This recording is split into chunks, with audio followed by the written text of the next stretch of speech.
श्रीबा गोखले प्राथमिक विद्यालय व डॉक्टर राजाभाऊ परचुरे शिशु मंदिरचे वार्षिक स्नेहसंमेलन उत्साहात संपन्न. तासगाव सांगली शिक्षण संस्थेच्या श्रीबा गोखले प्राथमिक विद्यालय व डॉक्टर राजाभाऊ परचुरे शिशु मंदिर येथे वार्षिक स्नेहसंमेलन, विशेष गुणवत्ता पारितोषिक वितरण तसेच शारीरिक व बौद्धिक पारितोषिक वितरण समारंभ सोमवार दिनांक 5 ते बुधवार दिनांक 9 जानेवारी 2026 या कालावधीत मोठ्या उत्साहात पार पडला. वार्षिक व विशेष गुणवत्ता पारितोषिक वितरण समारंभाप्रसंगी प्रमुख अतिथी म्हणून तासगाव नगरपालिकेचे मुख्याधिकारी माननीय श्री सुधाकर लेंडवे व त्यांच्या पत्नी माननीय सौ तृप्ती लेंडवे, सांगली शिक्षण संस्थेचे माजी विद्यार्थी माननीय श्री ऋषिकेश मांगलेकर, सहाय्यक अभियंता पाटबंधारे विभाग आलोरे व त्यांच्या पत्नी माननीय सौ पूनम मांगलेकर, कर सहाय्यक वस्तू व सेवा कर उपस्थित होते. कार्यक्रमाच्या अध्यक्षस्थानी सांगली शिक्षण संस्थेचे संचालक व शाळा समिती अध्यक्ष माननीय श्री रवींद्रजी देवधर होते. इयत्ता तिसरीच्या कप बुलबुल विद्यार्थ्यांनी मान्यवरांना मानवंदना दिली, तर इयत्ता चौथीच्या विद्यार्थ्यांनी ढोल ताशा व झांजच्या गजरात स्वागत केलं. माननीय श्री सुधाकर लेंडवे यांच्या हस्ते एक हस्तकला प्रदर्शनाचं उद्घाटन करण्यात आलं. विद्यार्थ्यांनी साकारलेल्या टाकाऊपासून टिकाऊ वस्तू, प्रतिकृती व चित्रांचं विशेष कौतुक करण्यात आलं. सहाय्यक शिक्षक श्री पाटील सर यांनी रेखाटलेली ग्रंथ हेच गुरु ही रांगोळी लक्षवेधी ठरली. दीप प्रज्वलन, ईशस्तवन व स्वागत गीतानं कार्यक्रमाची सुरुवात झाली. मुख्याध्यापिका सौ धर्माधिकारी मॅडम यांनी स्वागत केलं, तर शाळा अधीक्षकांनी मान्यवरांचा परिचय करून दिला. गुणवत्ता प्राप्त विद्यार्थ्यांना विशेष गुणवत्ता पारितोषिक व वार्षिक पारितोषिकांचं वितरण मान्यवरांच्या हस्ते करण्यात आलं.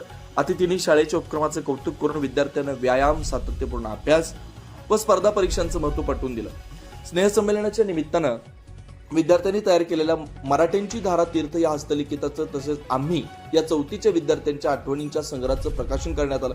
यावेळी आदर्श विद्यार्थी चिरंजीव सत्यजित धनाजी पांढरे व कुमारी दिव्यांगी दिग्विजय पाटील यांचं विशेष मानपत्र देऊन सन्मान करण्यात आला. या सोहळ्याचं सूत्रसंचालन माननीय सौ सुनीता माने यांनी केलं. आभार कार्याध्यक्ष श्री माळीसर यांनी मानले.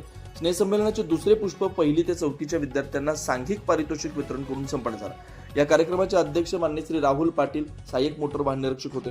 प्रमुख अतिथी म्हणून माननीय सौ पूजा पाटील तसेच तासगाव नगरीतील सराफ व्यापारी माननीय श्री शीतल नांदगावकर, माननीय सौ राधिका नांदगावकर उपस्थित होते.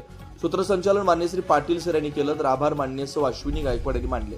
स्नेहसंमेलनाचं तिसरं पुष्प स्वरलहरी या विविध गुणदर्शन कार्यक्रमाने गुंफलं गेलं. विद्यार्थ्यांनी भक्तिगीते, लोकगीतं, स्फूर्तिगीतं, जागर, गोंधळ व देशभक्तीपर गीतांवर बहारदार नृत्याविष्कार सादर करून उपस्थितांची मनं जिंकली. या कार्यक्रमासाठी सुप्रसिद्ध द्राक्ष बागायतदार माननीय श्री विक्रांत जाधव, त्यांच्या पत्नी माननीय सौ रोहिणी जाधव प्रमुख पाहुणे म्हणून उपस्थित होते. प्रास्ताविक व परिचय सहाय्यक शिक्षिका श्रीमती खराडे मॅडम यांनी केलं. आभार श्री माळीसर यांनी मानले. सर्व कार्यक्रम यशस्वी होण्यासाठी शाळा समिती अध्यक्ष माननीय श्री रवींद्रजी देवधर, शाळा अधीक्षक मुख्याध्यापिका सौ धर्माधिकारी मॅडम यांचं मार्गदर्शन लाभलंय. शिक्षक वृंद, सेवक, पालक, विद्यार्थी, हितचिंतक, देणगीदार, पत्रकार व छायाचित्रकार यांच्या सहकार्यामुळे स्नेहसंमेलन दिमागदार व संस्मरणीय ठरलं. तासगाव प्रतिनिधी अनिल साळुखे.